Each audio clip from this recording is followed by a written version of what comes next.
Madam Jogo, Your Excellency the President of the Republic of Kenya, Dr. William Samoei Ruto, the Governor, Madam Kehika Kimani, Susan Kimani, the father was somebody I knew.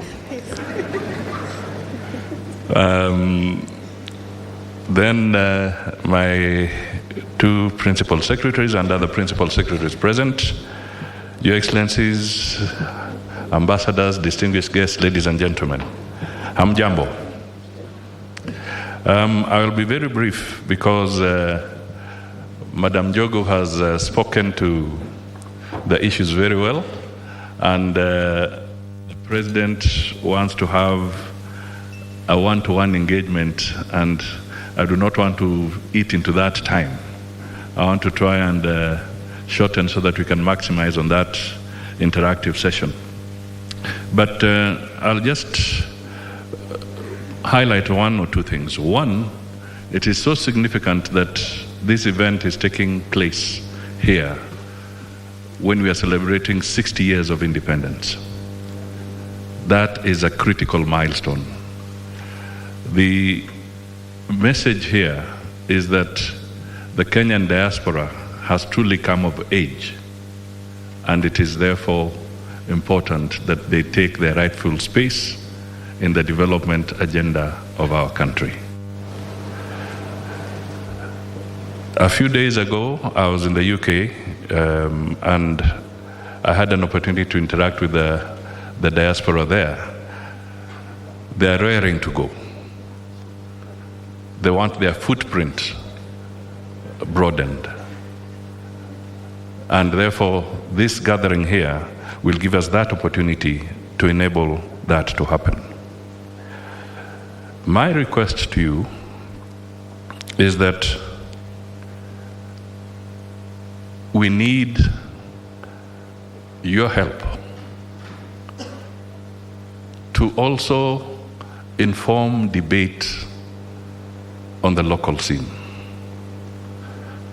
Your Excellency, let me just pick one example, something called privatization, because our diaspora is really exposed to a lot of models of privatization, of partnership between the public sector and the private sector.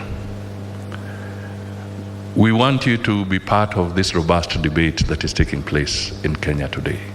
Because for us to make sense out of anything, it has to be an informed debate. And your exposure on certain aspects contributes significantly to this. I was, maybe 2 weeks ago, as we were at the COP event led by His Excellency the President, one of the news items that was running was that the Saudi Investment Fund had taken up 12% shares in Heathrow Airport. The Saudi Investment Fund purchasing 12% of Heathrow Airport. Now, I bring this as a vivid example because as the Saudi invest 12% in Heathrow Airport, have they uprooted it from London and taken it to, say, Riyadh?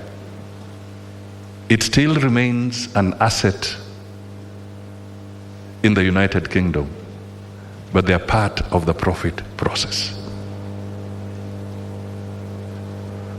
We need to get our people to understand that when we talk about broadening the space, it's to bring in capital, to bring in technology, to bring in resources that you may not be able to raise on the local front.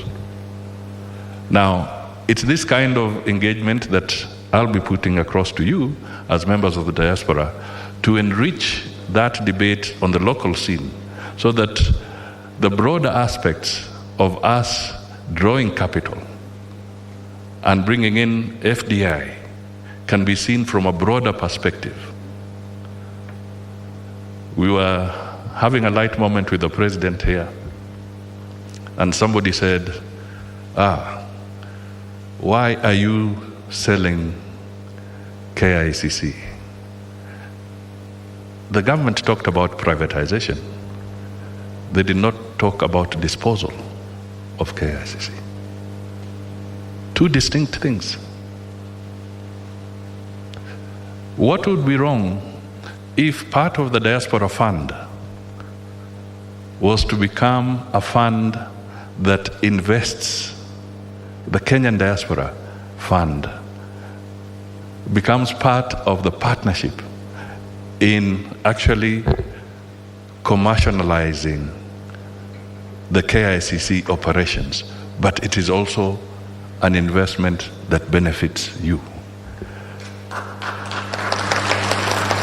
and benefits the people of Kenya. So these are some of the engagements that I would say that might be very, very useful as you converse, so that we help in enriching debate here and broadening exposure, so that people don't start imagining that the government of Kenya is on some kind of free-for-all disposal activity. That is not the case.